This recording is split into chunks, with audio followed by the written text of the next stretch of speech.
Good morning, everyone. Nice to see everybody. I'm John Cavadini. I'm chair of the Department of Theology here at the University of Notre Dame. And I'm so pleased to be able to welcome our speakers this morning. I'm happy to be able to welcome them to the University of Notre Dame, but I really should say to welcome them back to campus. For both are distinguished alums of our very own PLS program from 1985. From their PLS degrees, Fred charted a course through the University of Notre Dame Law School, receiving his JD in 1988, while Lisa went to Rome, where she did her graduate work at the John Paul II Institute for Studies in Marriage and Family. Lisa and Fred Everett were married in 1986 and are the proud parents of 7 children. Lisa and Fred have served since 1988 in the Diocese of Fort Wayne South Bend as co-directors of the Office of Family Life. Their leadership in family and life ministries is well known both in this diocese and nationally. Among other accomplishments, Fred's award-winning video presentations are nationally distributed, and these include Talking About the Death Penalty from 1999, The Death Penalty, No Justice, No Healing, No Closure from 2005, and the DVD Beginning and End of Life Issues, Seeking Divine Wisdom from 2007. Lisa's pamphlets and publications include the well-known Faith and Fertility, What the Church Teaches and Why, and they are also widely distributed and read. The warmth and the clarity that the Everetts bring to family life education shines through their published work. But the warmth and generosity of their spirit is even more evident in their personal presence and witness. And that is why I'm especially delighted to be able to welcome them back to campus today. The Everetts will speak to us this morning on the topic, Finding Fairest Love in the Church of the Home. And please join me in welcoming Fred and Lisa Everett.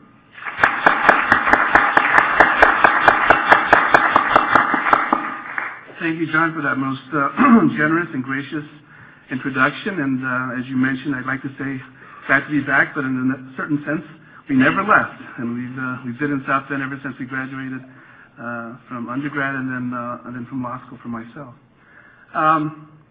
I'd like to say a couple of things first. We're going to do a little bit of a team tag approach here. I'm going to start us off, let Lisa take over the main body, and then I'll finish up with some considerations on the family as the domestic church. And I think we might have to adjust a little bit, though. I noticed right before the talk, Monsignor Brown from the Vatican's Congregation for the Doctrine of the Faith is now sitting here, and as you know, that used to be known as the Holy Office of the Inquisition. So I think we might have to cut out the last 5 pages. Of speculative theology. Yes, okay. So we'll be safe here. Very good. Lisa, you want to say any words? Again, just very happy to be here. The formation that Fred and I both received at Notre Dame was the foundation of our life together as a couple and our ministry, as it turned out, for the very diocese in which this wonderful university is located. So we're very happy to be here and hopefully contribute something back to the community that so blessed us and continues to bless us in many ways. Very good. So let's begin. In his 1994 letter to families, Pope John Paul wrote that, quote, "The contemporary family, like families in every age, is searching for fairest love." Now, many questions can spring to mind in response to this assertion. How and why is this? Do families instinctively realize that they are searching for fairest love? Or do they come to this realization through education and experience? Finally, just what does the Holy Father mean by fairest love? Let's begin with this last question. Pope John Paul begins in his letter by noting that fairest love is based upon the truth. The truth that, as John the Evangelist proclaimed, sets you free. It is a truth about the meaning of life, the meaning of love, and about the significance of the family in transmitting the truth of both of these. The Pope contrasts the love that is fairest with a love that has been, quote, reduced only to the satisfaction of concupiscence or to a man and woman's mutual use of each other, unquote. Love, then, according to the Holy Father, only begins to become fair when it is liberated from the shackles of utilitarianism or of any philosophy that reduces the human person to a means to an end. As we begin to see the meaning of fairest love take definition, we can discern a similar point that was made by Pope Benedict XVI in his inaugural encyclical, Deus Caritas Est.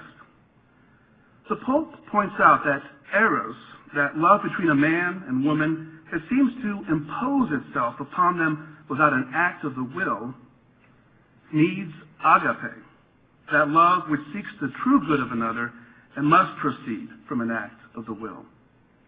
Eros needs agape not only to perfect it, but also to keep it from destroying itself. Agape, however, is also in need of eros. So Benedict is firm in declaring that human beings need both of these loves, one that is descending and springs from desire, and the other that is ascending and springs from a good will. Human beings must learn how both to receive and to give love. Fairest love, then, is a love that is in proper balance. Not only is a person satisfied in meeting natural desires of being loved by parents, finding a spouse, and raising children, but in learning how to sacrifice oneself for the well-being of those we love. Now let us return to an earlier question. In what sense is the contemporary family searching for this love? Is it instinctual, or is it the fruit of education and experience? It would seem that it is both to varying degrees. Certainly, we all wish that the natural desire for parents, spouse, and children be satisfied in a meaningful way and a lasting way. In this sense, families of every age can be said to be searching for fairest love because we seek to be happy in those very fundamental relationships. However, it is also clear that contemporary families are very confused as to what constitutes a fairest love, how likely it is to find it, and whether it is even worth the effort and difficulties to seek it.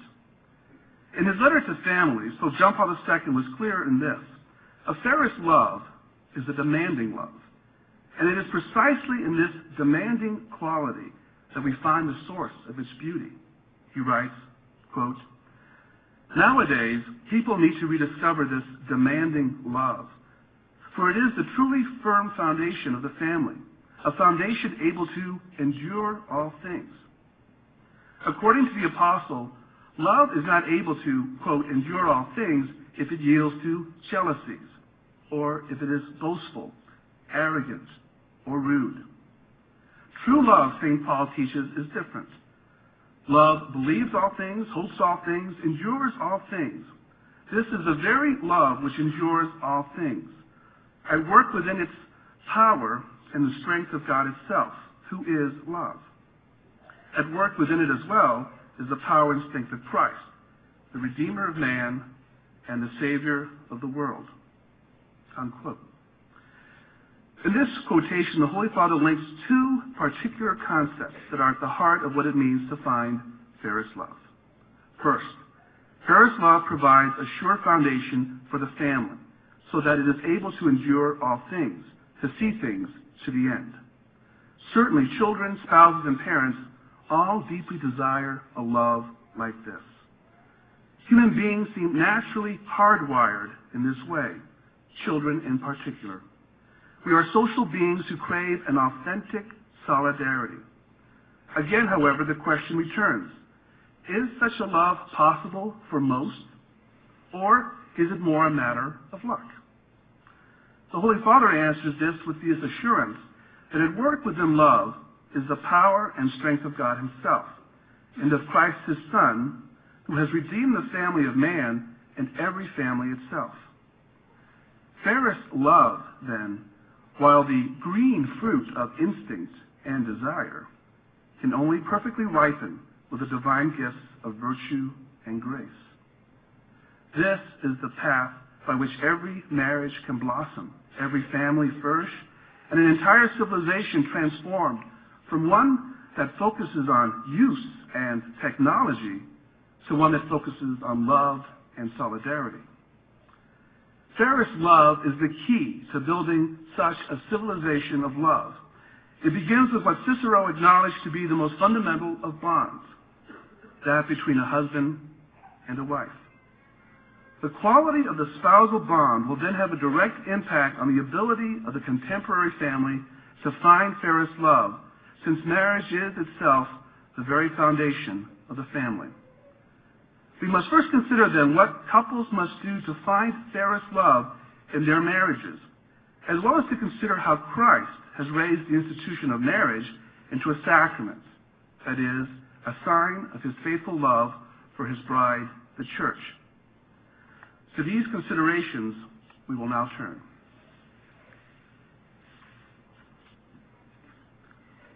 In one of his recent books, Catholic apologist Christopher West relates a moving incident about his late father-in-law, a man he never met but greatly admired.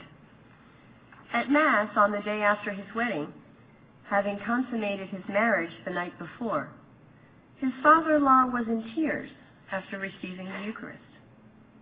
When his new bride inquired, he responded, "For the first time in my life, I understood the meaning of Christ's words, 'This is my body, given for you.'"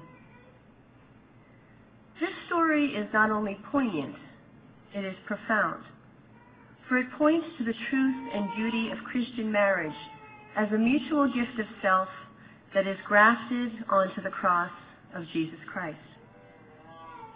According to Pope John Paul II, the primordial model of marriage is to be found in God himself. God is love, and in himself he lives the mystery of personal, loving communion as Father, Son, and Spirit. Love can only exist in a communion of persons, and in God, the Father is the lover, the Son is his beloved, and the love between them is so perfect, so real, that it is actually another person, the Holy Spirit. This beautiful mystery led St. Augustine to describe the Holy Trinity as lover, loved, and love. The fact that we are created in the image and likeness of God means not only that both men and women are rational and free beings, endowed with the same personal dignity and the same supernatural destiny, it also means that man and woman become the image of God by living in loving communion with one another.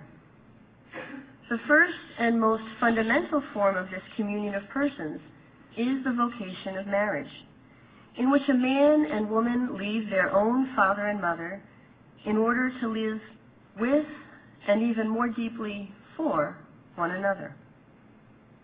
Sex is intended by God to be the most intimate sign of this mutual gift of self that a man and woman make to one another in marriage, a dialogue in which the spouses say to each other through the language of the body what they said aloud publicly on the altar on their wedding day. "I accept you completely as the gift that God created you to be, and I give myself to you completely in return." And this mutual gift of self that is expressed in sexual union is not meant to end with the couple themselves, but rather makes them capable of the greatest possible gift, cooperating with God in giving life to a new human person who is literally the two of them, husband and wife, in one flesh, a living reflection of their love, a permanent sign of their communion, someone created in their own image and likeness, to be sure, but above all, in the image and likeness of God. In procreation, the communion of husband and wife mirrors most fully the mystery of the Holy Trinity, in which the love between the Father and the Son is personified in the Holy Spirit. The conjugal act, then, makes possible not only a communion with one's spouse like no other, but also a communion with God like no other. the moral norm that Pope Paul VI reaffirmed in Humani Vitae, that, quote, each and every marital act must of necessity retain its intrinsic connection to the procreation of human life, unquote, ensures the connection between these two kinds of communion. The essential evil of contraception is that it closes the couple to communion with God as the Lord and giver of life, and in so doing, closes them from full communion with one another.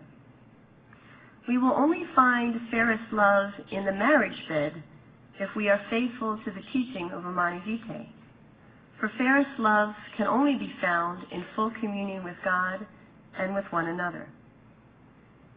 Homer's epic tale of homecoming, the Odyssey, illustrates that the centrality and the sanctity of the marriage bed is not only a matter of Christian doctrine, but is also an essential part of the heritage of human culture.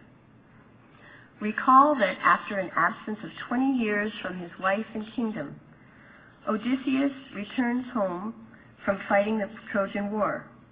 He returns to his palace only to find it overrun with suitors who have invaded his home, indulged themselves with his family's food and drink, and aggressively pursued his wife to no avail.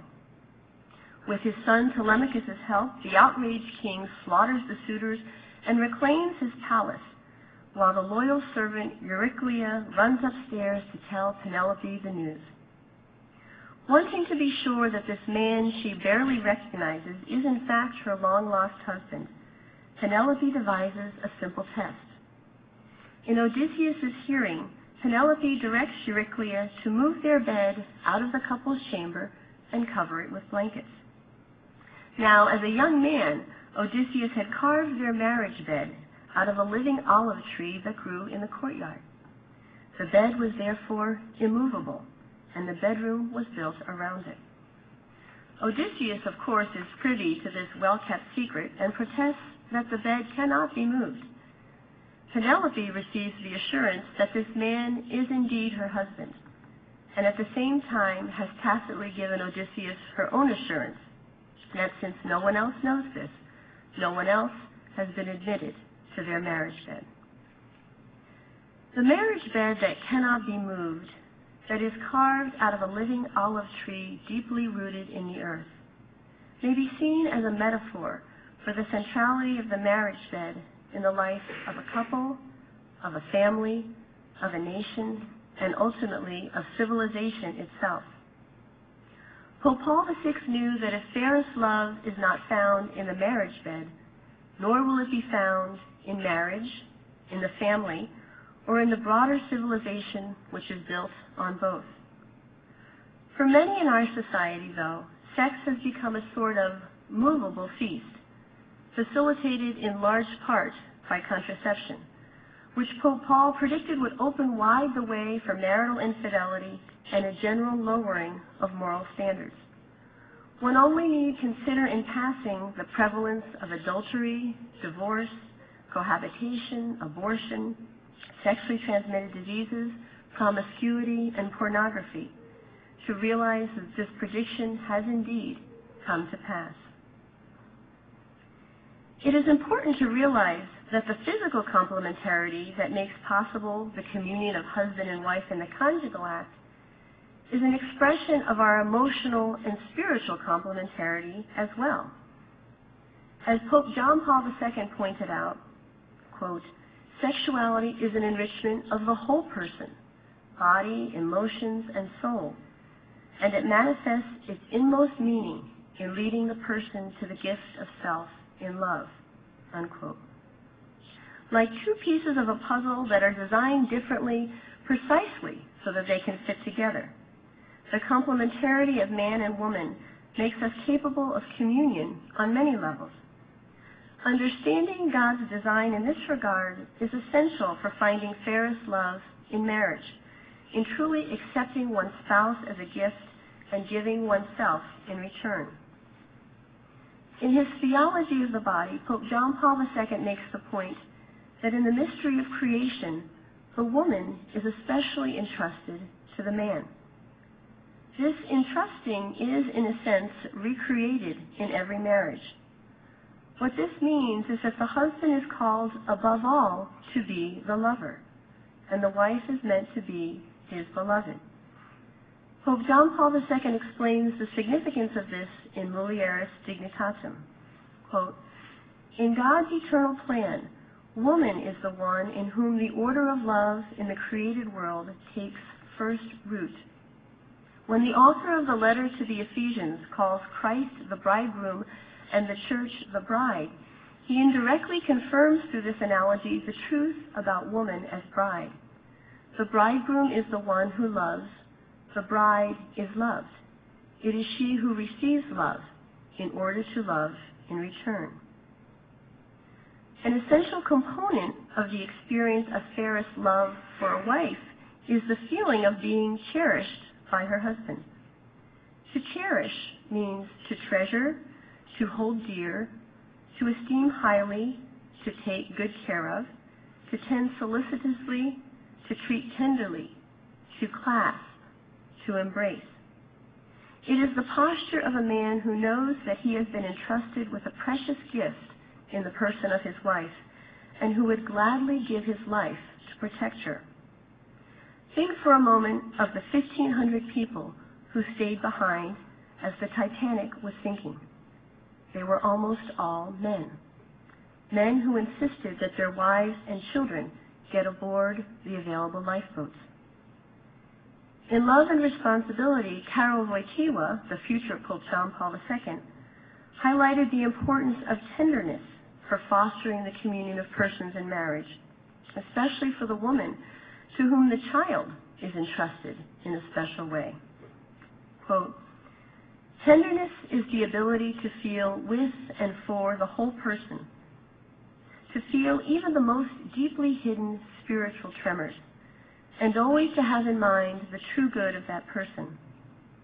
This is the sort of tenderness which a woman expects from a man, and she has a special right to it in marriage, in which she gives herself to a man and goes through such extremely important periods in her life, such difficult experiences as pregnancy, childbirth, and all that goes with them.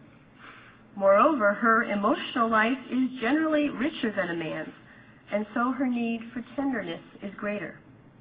A man also has need of it, but to a different degree and in a different form. Both in the man and in the woman, tenderness creates a feeling of not being alone, a feeling that his or her life is equally the content of another and very dear person's life. This conviction very greatly reinforces and facilitates their sense of unity."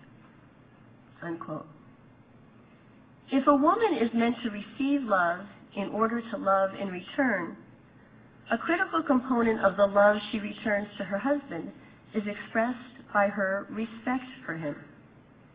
To respect means to show honor or esteem for, to hold in high regard, to treat with deference, to look up to appreciate and admire.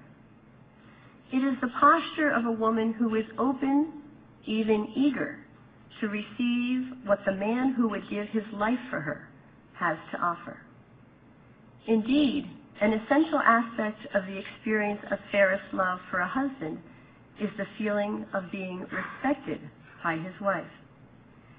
The importance of this was brought to my attention several years ago when I listened to a lecture by Dr. Claire Ten Eyck, in which she made the point that she has never had a couple in marriage counseling in which the husband felt respected by his wife.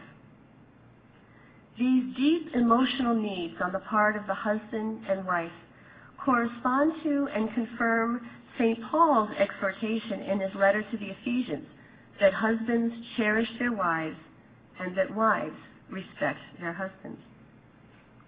Another important difference in the way that husbands and wives find fairest love regards how each gender tends to experience intimacy. Women experience intimacy primarily in terms of conversation. In girls, the language areas of the brain develop earlier than in boys, and language is processed in the same region of the brain that processes emotion. So we women like to talk, and we like to talk about how we feel with the man we love. And when he responds in an empathetic manner, That conversation creates for us a feeling of communion. In the male brain, however, the area which processes language is separate from the area which processes emotion. And so it is not easy for most men to talk about how they feel. Men experience intimacy primarily in terms of shared activities. They like doing things, and they like doing things together with the woman they love. And when she responds in an enthusiastic manner, the shared activity creates for him a feeling of communion. The mutual gift of self that constitutes marriage as a sacrament of nature, which we've been talking about so far, has been raised by Christ to a sacrament of grace, making it both a representation of and a participation in his love for his bride, the church. In coming to live with us, and even more deeply for us, Christ fully reveals the love of the bridegroom and renews the plan that the Creator inscribed in the hearts of man and woman from the beginning. For a baptized man and woman, the natural covenant between them is grafted onto the covenant between Christ and the church, a covenant which was consummated on the cross. Pope John Paul II points out that in the celebration of the sacrament of matrimony, the Holy Spirit offers a new heart that makes us capable of loving one another as Christ has loved us. Quote, "For love to be truly fairest," he says, "it must be a gift of God, grafted by the Holy Spirit onto human hearts and continually nourished in them." Unquote. Like holy orders, marriage is a sacrament at the service of communion. The family founded on marriage is called to be the first place in which we experience the fundamental truth of our existence. We are created for love, fairest love, and fairest love can only be found in communion with God and with one another. The family is meant to provide the first and most fundamental experience of communion on which all other forms of human communion are founded. In fact, Pope John Paul II said that the first task of the family is to, quote, "live with fidelity the reality of communion in a constant effort to develop an authentic community of persons," unquote. He goes on to say that the Christian family constitutes a specific revelation and realization of ecclesial communion, and for this reason, too, it can and should be called the domestic church, or the church of the home. He says, quote, "All the members of the family, each according to his or her own gift, have the grace and responsibility of building day by day the communion of persons, making the family a school of deeper humanity. This happens when there is care and love for the little ones, the sick, the aged, where there is mutual service every day, where there is a sharing of goods, of joys and sorrows," unquote. One of the principal documents of the Second Vatican Council, the dogmatic Constitution Lumen Gentium, describes the Church as a sacrament of union with God and of the unity of the whole human race. This description might be applied in a particular way to the Church of the home. The Christian family, like the universal Church, is called to be a sign and instrument of intimate communion with God and intimate communion with one another. The celebration of the Lord's Day, which Pope John Paul II also called the Day of the Family, offers the Christian family a particularly important opportunity to live its identity as the church of the home more intensely. Sunday should be a day particularly dedicated to fostering intimate communion with God and with one another, a day that celebrates the joy of just being together. Indeed, in his letter to families, Pope John Paul II reminds us that the good of being together is the good par excellence of marriage and the family. But how easy it is, given the hectic pace of contemporary life, to let this good get lost among all the American idols of achieving and acquiring and working and shopping and taking care of all the things we have accumulated. Christian families must make a commitment to set Sunday aside as a day for delighting in God and one another. If we are to find fairest love and experience welling up within us the joy that Peter expressed during the Transfiguration, Lord, how good it is that we are here. Pope John Paul reflected poignantly about this contemplative dimension of the Sabbath rest, which delights in the sheer existence of the other person, a delight which is the first experience of fairest love. Quote, "The divine rest of the seventh day does not allude to an inactive God, but emphasizes the fullness of what has already been accomplished. It speaks, as it were, of God's lingering before the very good work which his hand has wrought, in order to cast upon it a gaze full of joyous delight." The most important thing that parents can do to foster family communion on the Lord's Day is to avoid unnecessary work and outside activities, and to spend significant time together as a family. One possibility is to have family members take turns each Sunday picking an enjoyable activity to do together. Other suggestions include reading aloud good literature that is age-appropriate, enjoying God's creation by getting outdoors, having a special meal or dessert to celebrate. Contemporary social science confirms in a striking way that the good of being together is the preeminent good of family life, essential to the well-being of the family as a whole and to its individual members. In an article entitled, "When There Are Too Many Eyes in Family," Dr. Gregory Popchak sums up the findings of decades of study.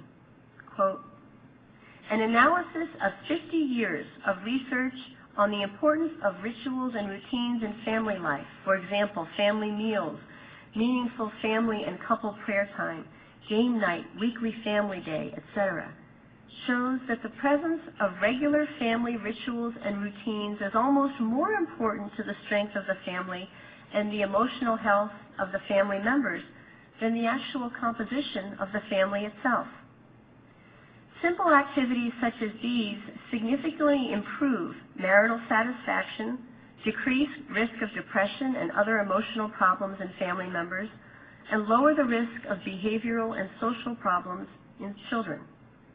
When families neglect their communal life, they end up living out the most painful kind of solitude, loneliness in the presence of others, and each individual suffers for it." Unquote. All of us know, I am sure, from our own experience of family life, that in the struggle to foster an authentic communion of persons, fairest love is often found at the foot of the cross.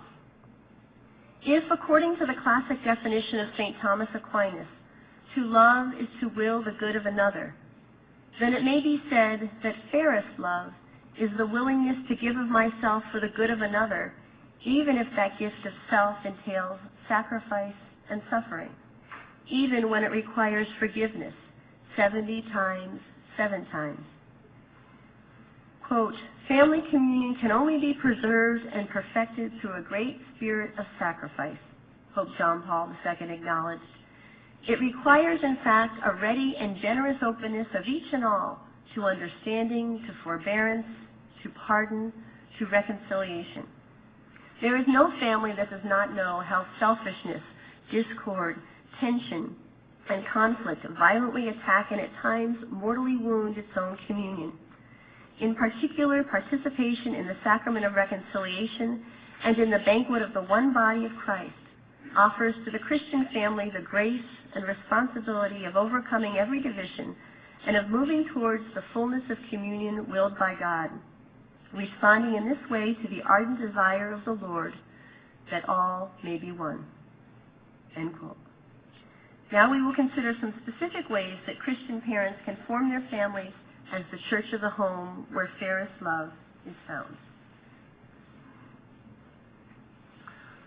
According to Pope John Paul II in his Magna Carta on the Christian family, Familiaris Consortio, the church of the home is an authentic expression of the church at its most basic level. In fact, just as the Holy Father noted that the family is the basic unit of society, he makes the same claim for the Christian family as the church of the home. He develops this theme by returning to a central theme developed at the Second Vatican Council and expressed in its dogmatic constitution of the Church, Lumen Gentium. In it, the Council Fathers make clear that all the faithful of the Church share a fundamental equality through their baptism. In fact, every baptized Christian shares in the one prophetic and royal priesthood of Jesus Christ. Of course, it is important to note that while all the faithful share in this baptismal priesthood, they do so in differing ways and to differing degrees. So, for example, a bishop, through the sacrament of holy orders, enjoys a fullness of the ministerial priesthood that gives him the authority to be the primary teacher in his diocese, his prophetic ministry, to administer all the sacraments, including ordination, his priestly ministry, and to govern his flock so that they might grow in holiness, his kingly ministry. The Holy Father develops this same theme in Familiaris Consortio by first stating that through the sacrament of holy matrimony, the husband and wife, who have now become father and mother, share in the priesthood of Christ in a privileged way. He writes, quote, "For Christian parents, the mission to educate has a new specific source in the sacrament of marriage, which consecrates them for the strictly Christian education of their children. The sacrament of marriage gives to the educational role the dignity and vocation of being really and truly a ministry of the Church at the service of the building up of her members. So great and splendid is the educational ministry of Christian parents that St. Thomas has no hesitation in comparing it with the ministry of priests." Quote from St. Thomas, "Some only propagate and guard spiritual life by a spiritual ministry. This is the role of the sacrament of orders. Others do this for both corporal and spiritual life, and this is brought about by the sacrament of marriage, by which a man and a woman join in order to beget offspring and bring them up to the worship of God." Unquote, for both. The Holy Father concludes this section by noting that for this reason, Christian parents should have a deep sense of responsibility before God, who has given them the mission of building up the Church in and through their family. Just as the universal Church is both mother and teacher, so is the Church of the home. In fact, by embracing their spiritual parenthood, Pope John Paul asserts that fathers and mothers fully become parents and discover fairest love at the heart of their own relationship and of their families. Let us consider then how Christian parents are to exercise their prophetic and royal priesthood in the home, and how the family, as a community of the faithful, is called to live it out. To begin these considerations, it may be helpful to use the image of a triptych, in which there are 3 panels of artwork, with the center panel being the largest. Let us start with the first side panel on the left that actually portrays 2 scenes. The first consists of a family listening to a story being read by the father. A book is held in his hand, but an animated conversation seems to have developed between the mother and one of her older children. The others look on engaged in the conversation, except for the smallest child, who is sitting on the floor looking through a pictorial Children's Lives of the Saints. Dividing the scenes is a bookcase with many books, including a Bible and a catechism, with the second scene then on the other side consisting of that same older child now engaged in a conversation with a friend who seems to be anxious. These idealized images correspond to the prophetic mission of the Church in the home, where the family gathers in faith to evangelize one another so as also to be able to evangelize others. While every Christian family is called to become such a community of faith and evangelization, it can only become so if the parents who have been entrusted with this mission have a true obedience of faith, a sound grasp of the Catholic faith, and a desire to further the intellectual formation of the family. Do the parents, for example, regularly feed their own minds and hearts with spiritual reading, especially from the Scriptures? Are they familiar with the Catechism of the Catholic Church and are able to consult it if a question arises that they are not sure how to answer? Do they regularly read Catholic periodicals and other works that explain the faith, especially in the context of our modern secularist culture?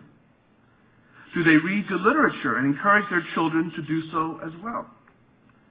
Questions such as these will determine whether the parents will have the pastoral tools needed to evangelize their children properly. Of course, many Christian parents, especially Christian fathers, unfortunately, would have little or no interest in doing many of these things. This fact serves as a reminder that before parents can be effectively educated in order to fulfill their mission, they first need to have a firm identity rooted in a deeply personal encounter with Jesus Christ. This would include an encounter with His love and His mercy, a realization and acknowledgement of their sinfulness, and a true desire to trust God and to seek holiness by faithfully following His plan for their lives. This type of initial and ongoing conversion of the parents is the only fuel that can keep the fire of evangelization burning within the home. In this regard, there should also be a consideration of what having an obedience of faith means. First, it must be acknowledged that there is no real opposition between faith and reason. They mutually support each other and are like the two wings necessary in order to ascend to divine wisdom. An authentic obedience of faith first posits that belief in the Word of God and the teachings of the Church precedes a perfect understanding, and that, secondly, even without a perfect understanding, it requires a submission of both mind and heart. In other words, it is not a search for understanding in order to believe. It is a firm belief that is seeking to better understand. This requires a deep trust in the Church on the part of the parents. Pope John Paul links this obedience of faith to the fact that the educational role of Christian parents is essentially an ecclesial ministry. Christian parents are not lone rangers who can do whatever they wish. They need to learn how to think with the Church, sentire cum ecclesia. They need to link their efforts with their church of the home to be in solidarity with the Church at all its levels, parish, diocese, worldwide, and even to the communion of saints. They need to foster a sense within the home that their family is part of a larger circle of Christian families that today number in the hundreds of millions. Building an ecclesial identity within the home, then, is an important constitutive part of building a vibrant community of faith and evangelization. What then are some practical ways for parents to evangelize their children? One very basic way is to read aloud Bible stories, especially in Advent or during Lent. A Jesse tree, for example, and the stories associated with the ornaments make this a tradition especially suited to younger children. For a family with older children, a time can be set aside in which the day's reading from the Gospel is read aloud.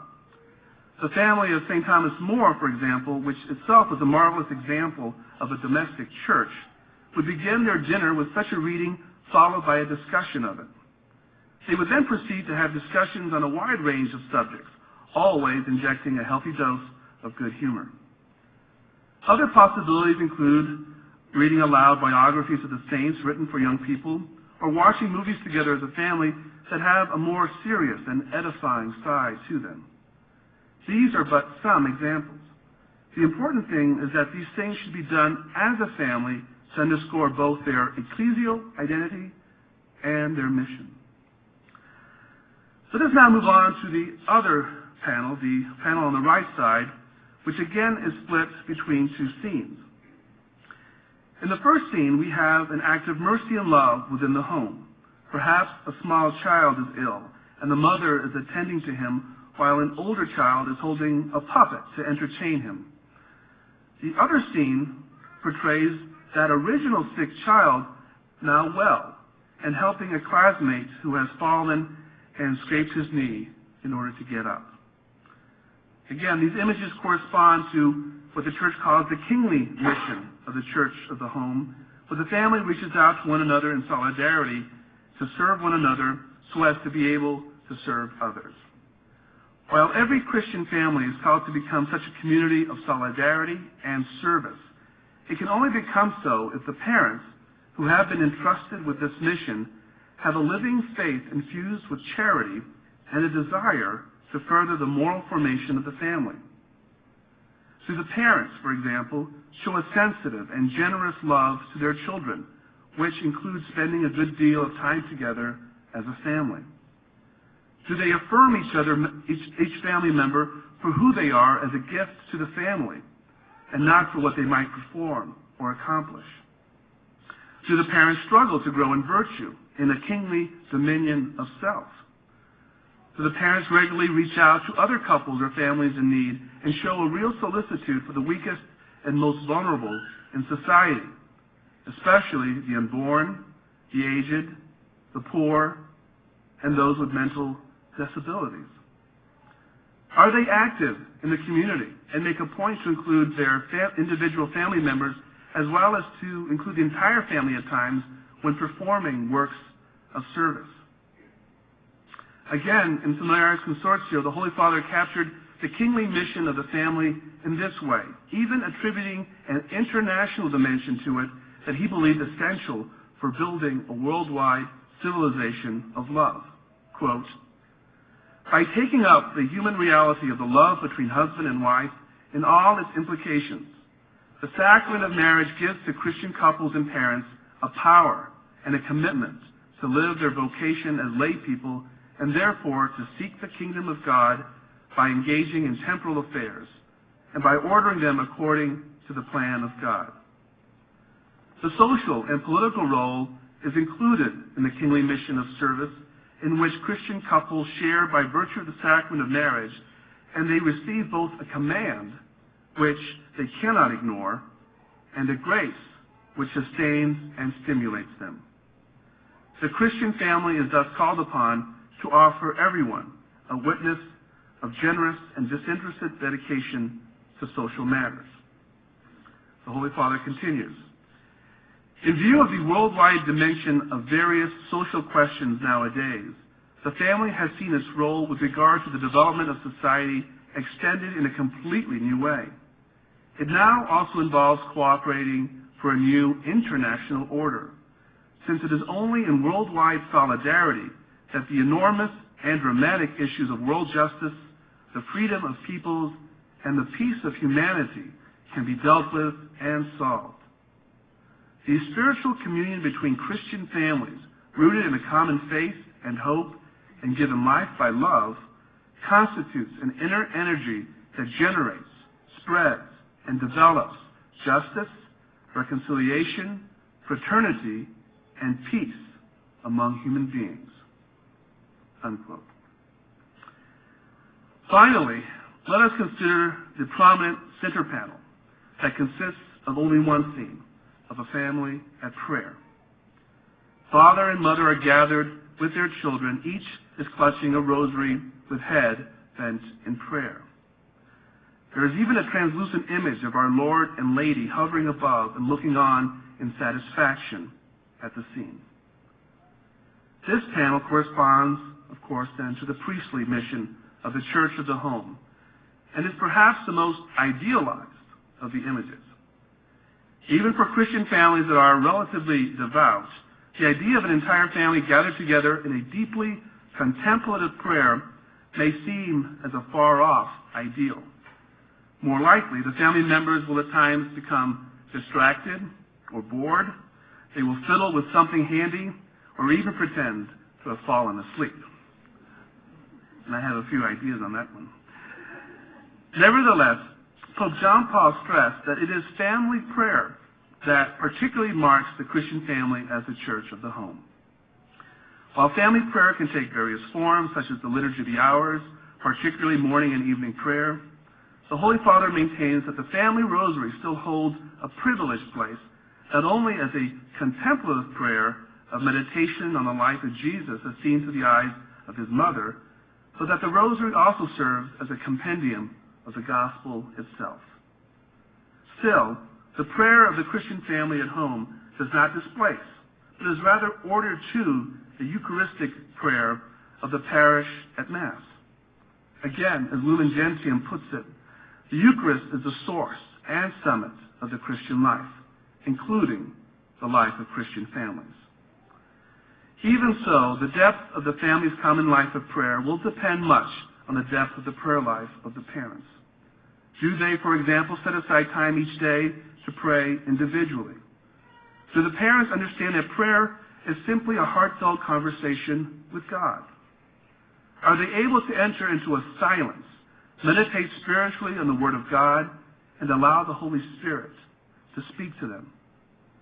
Are they docile to the promptings of the Spirit, even when they are reluctant to do something from a human point of view?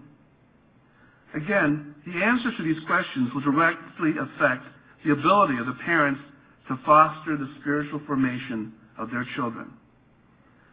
Let us listen to the words of Pope John Paul, in which you can hear in their eloquence the depth of his conviction that fairest love is learned above all in prayer.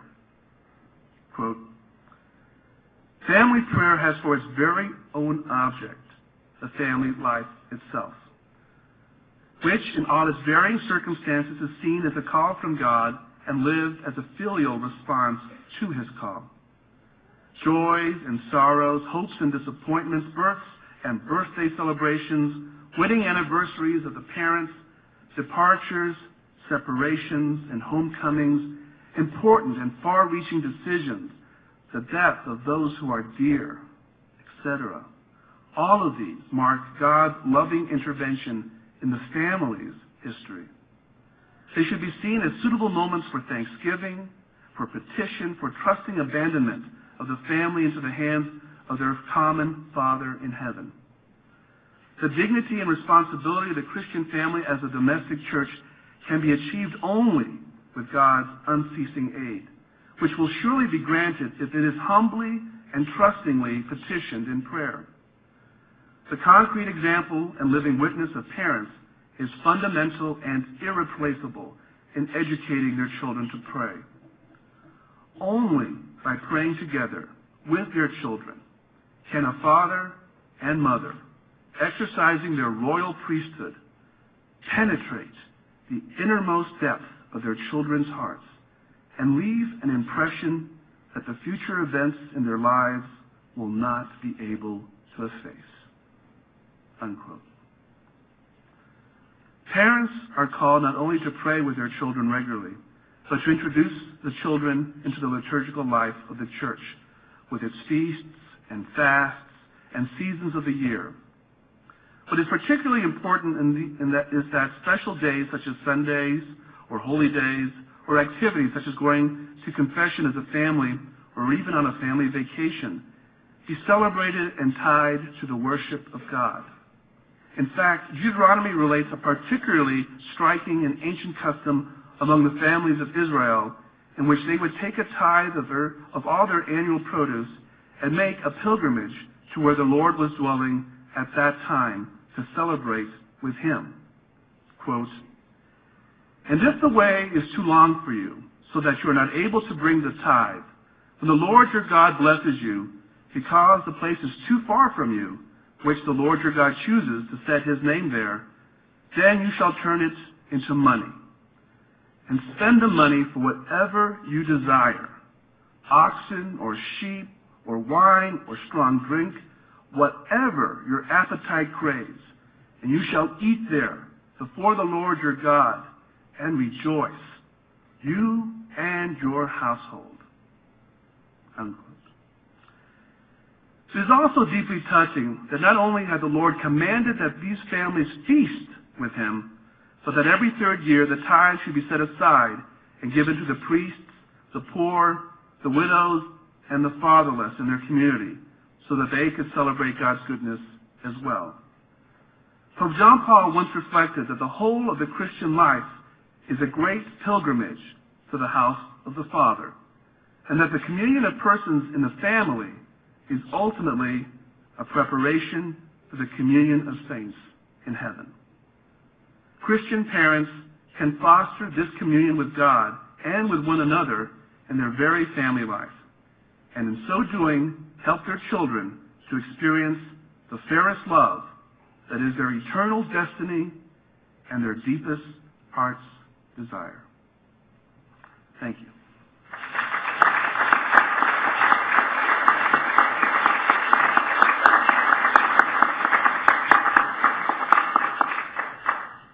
Friends, and the floor would be open for questions.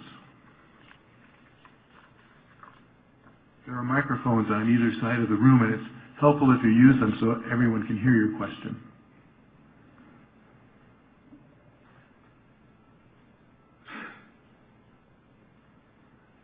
Thank you, Fred and Lisa.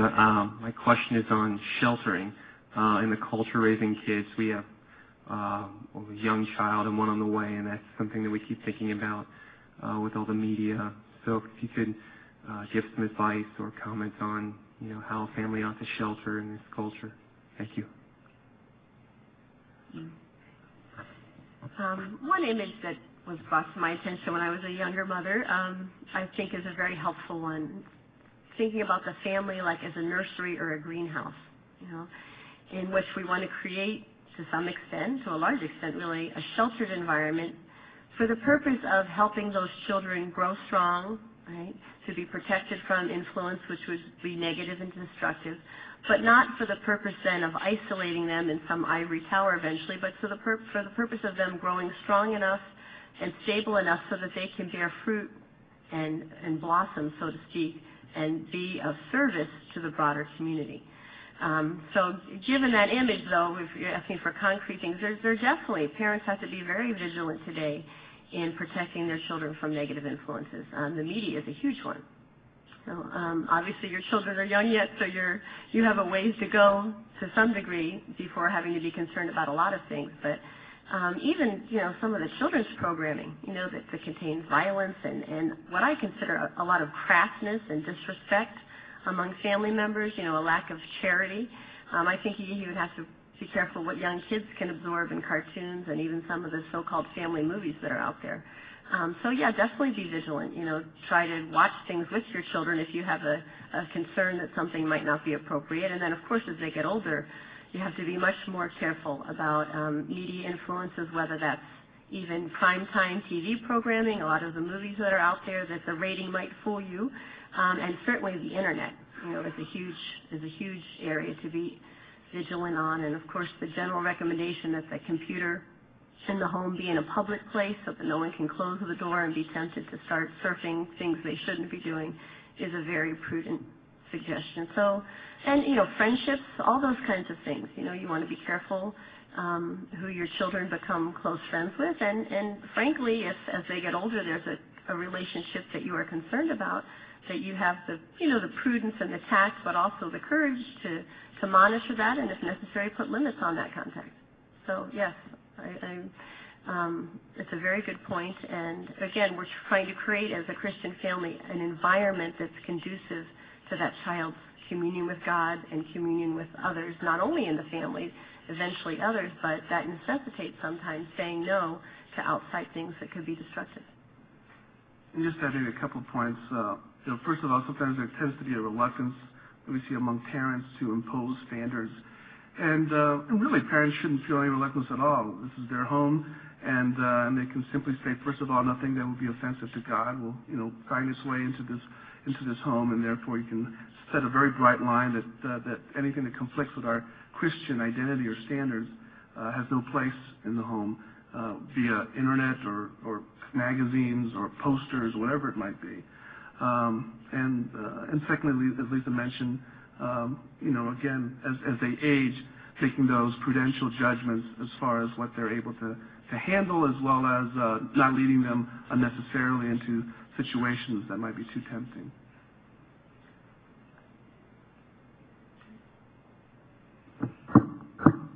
Thank you, Fred and Lisa, for your talk. And my question has actually been posed to me. I talk to teenagers every day, and I work at a high school where the family situation of most of our students is in dire crisis. And that's, part of the reason why we're here. We see so much of this in our culture today.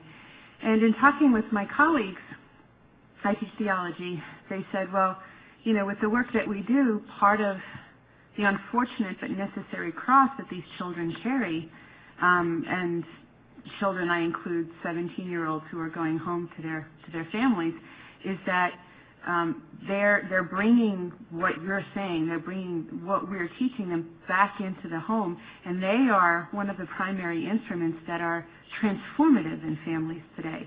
And I guess I wanted to hear what your thoughts were about that, because, you know, we don't want to unnecessarily burden a child, because, as you said, it's the parent's job to form them spiritually and bodily, and to, you know, raise them in a liturgically and ecclesial way, a formed household. But that's not the case in so many households. And with what, you know, 17-year-olds and younger are learning today and what they're bringing back into the household, is that an unfortunate but necessary cross that the family is carrying right now. I think it's an important point. I mean, Pope John Paul makes this point very clear that, you know, everyone is evangelizing one another within the family. So it's not only the parents to the children, but the children as well to the parents. And sometimes just because of issues that are raised, situations that come up that need to be dealt with, and the parents might be challenged to respond to that in a way that they may not have, you know, before that, in a way that is really consistent with their Christian identity. You know, further than that, I'd say that, you know, I know of one situation of a pastor that likes to tell their kids to go home and tell their parents to bring them to Sunday Mass every week. And, you know, there is a way in which children can evangelize their parents, but you're right, we don't want to burden them, I think, too much. And so by inspiring them and giving them, hopefully, a good witness, a good model in whatever, you know, ambiance or a situation that you have them, they can then go home, hopefully, and provide that inspiration to their parents as well, but not so much that, oh boy, I got to fix my parents because they're not living up to according to what the church is teaching. And I think that can be the struggle there. If you want to. I mean, obviously, you're in a privileged position teaching theology in a high school to help form those kids, maybe in a remedial way, what they have not received at home. But and as always in the church, we try to speak the truth in love. And I think as a teacher, you communicate that you know, this is God's plan, you know, for marriage and the family. And yet we're all wounded by sin. We all fall short. And that's what God's mercy is for, right? That flowed from His open side on the cross. And that especially kids in high school, I think, are capable of understanding that, you know, that they, and to just challenge them again in a loving way, that they might be the instruments, you know, for helping their own family. That they are in a position that have received this wonderful education, and maybe now God is asking them to, in a gentle way, to be a positive presence to help enlighten and evangelize their own parents. Thank you.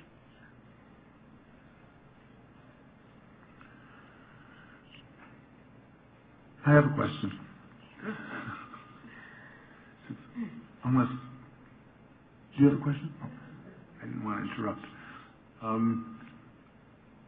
You mentioned at one point in your talk the way in which families should be able to help each other in times of crisis, or use language like that, something like that.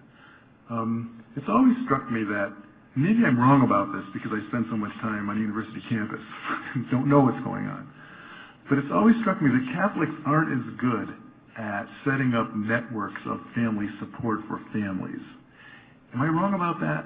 Or are there ways in which, as Catholics, we could do better at this? It seems to me that, I don't know, looking over the shoulder of evangelical churches, sometimes there's less of, seems like, family to family support work going on. And I don't often see that as much in Catholic communities, and I wonder if that's something well, maybe I'm just wrong about that. No, I think there's just truth to that. I mean, obviously, when you're talking about Protestant denominations, you're talking to a certain degree about voluntary associations. You're talking about voluntary associations. And consequently, then, there is already an impetus within those churches to want to become active in a variety of ways. And I think because of that, it has a completely different dynamic, whereas the church can sometimes allow itself to slip into a consumer model, shall we say, where you come to the church to meet basic sacramental needs and fulfill certain requirements such as taking your children to CCD in order that they can receive communion or first confession and eventually confirmation, and that once you've completed and finished that route, then they're finished with their education. And I think that mentality spreads then into different areas, and so often that there's a top-down approach, and so instead of families feeling that they can organize things on their own, it's more like, well, it's just what Father wants to do. It's just how we need to proceed. And of course, Father has an important role in making sure that everything that's being done in the parish is in accord with Catholic teaching and isn't in any serious way prudentially flawed. But at the same time, it can also have the negative effect in inhibiting a natural dynamism that could exist in the parish, such as families, for example, reaching out to one another precisely within that parish context. Now, that said, certainly I know in our own parish, I know in other parishes, there are women especially who assist, say, for example, mothers who've just recently had a child with bringing dinners, things of that nature. And so, there are some limited, I'd say, versions of that, but not, I think, to the degree you're talking about, where you really have a social support system that when difficulties are encountered, there are other families that are able to join ranks and to support those families. Did you want to add, Lisa? No, just to say that I do see, but there are, again, more individual efforts that flow out of a group of friends or perhaps a prayer group or an Elizabeth ministry at a parish. It's often woman to woman, like I said, situations in which a woman is having a difficult pregnancy or a new baby, so not crisis situations at the level you're talking about, but where other women in general will reach out to provide, child care, food, etc., those kinds of social supports, but it's largely woman to woman is what I see. So I do think that there is a real need for extending this concept of communion and solidarity that we're trying to talk about fostering within individual Christian families, extending that to the broader parish. And in particular getting men as fathers involved and really being able to support each other in terms of all kinds of things, living the Christian life as fathers of their families, but also in situations like you talk about of social or economic crisis. So it's a good question, a good challenge. I have a follow-up, if it's okay. Please. I think, maybe I'm wrong about this, but I think one thing that complicates it a little bit for Catholics is that one of the gifts I think that the charism of celibacy brings to our church is that Catholic married couples are often able to seek out advice from their priest who's celibate. And it seems to me there's an advantage to that. One is that as I look over the shoulders of our evangelical brethren, it seems like sometimes these support groups among married couples, I guess I would feel a little bit self-conscious, maybe because I'm a man, I don't know. But I would feel like in some ways these couples might tend to get competitive. Well, if you're having problems, why can't you live up to the standard that I have, that you're asking? Not ever said, but it seems like celibate people are kind of out of that race, you might say.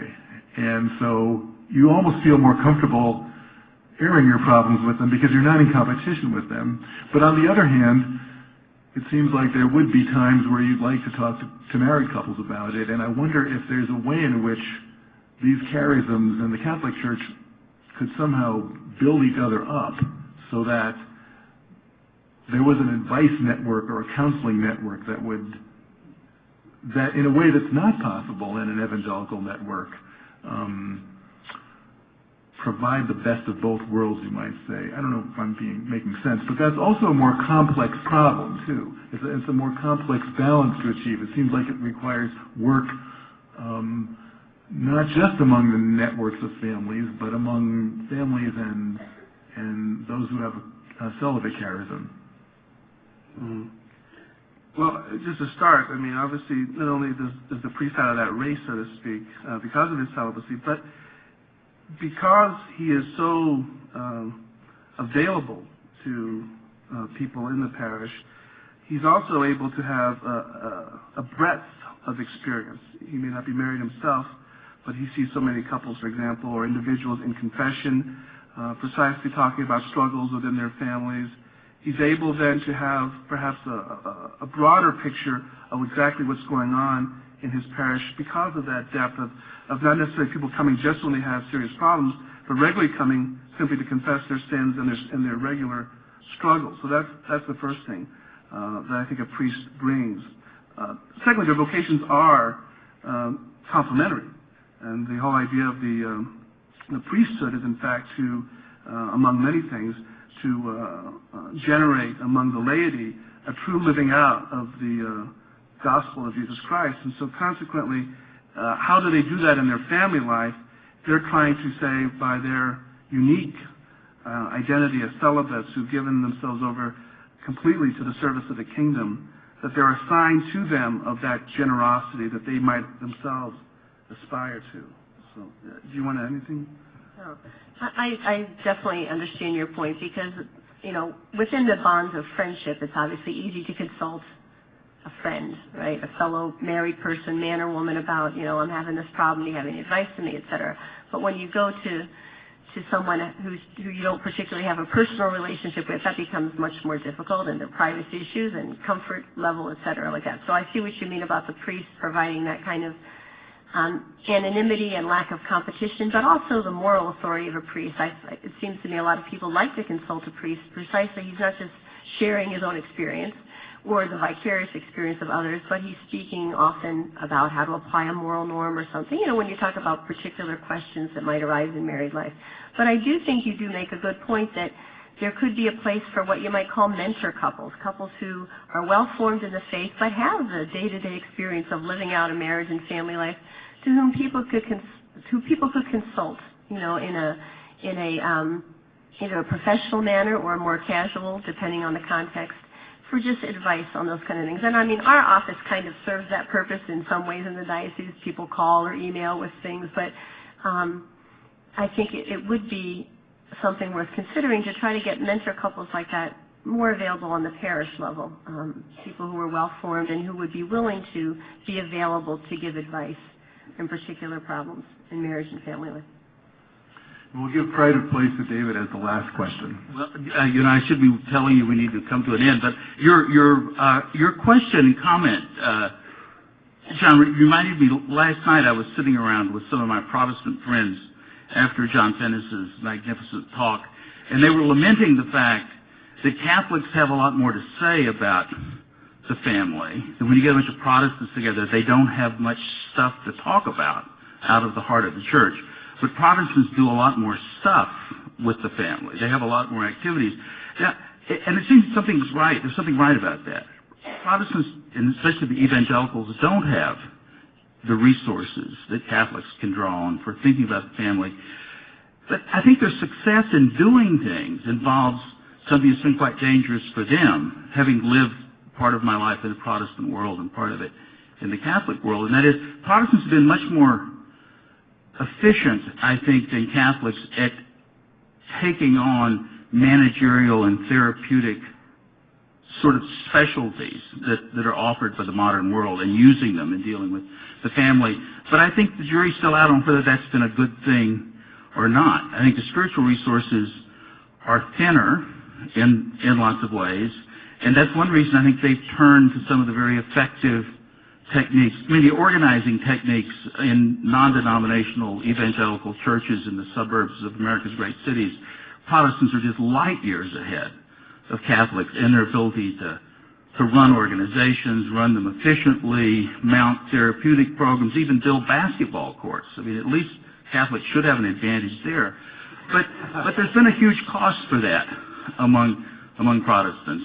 But that's a topic for another time. That's just a comment on this difference. I think we're competitive on the basketball courts, though. Friends, we've come to the end of the hour, and that means that we have only one remaining obligation, which is to thank our speakers.